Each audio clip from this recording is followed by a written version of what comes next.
శ్రమలు లేనివాడు భక్తుడే కాదు. భక్తులైనటువంటి వారికి శ్రమలు వస్తాయి. యేసు ప్రభు చెప్పాడు, ఏమన్నాడు ఆయన?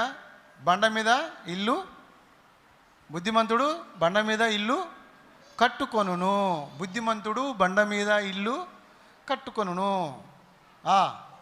వాన కురిచెను, వరదలు వచ్చెను, గాలి విసిరి ఆ ఇంటిని కొట్టెను, అది పడిపోలేదు. ఈ పాటు గొప్పది అన్నాడు ఆయన.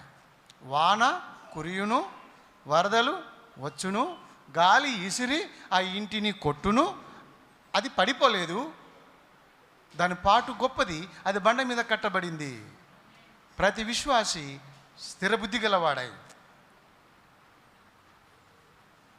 స్థిరుడై, శోధనలను జయించే వ్యక్తిగా మనం నిలబడి ఉండాల్సి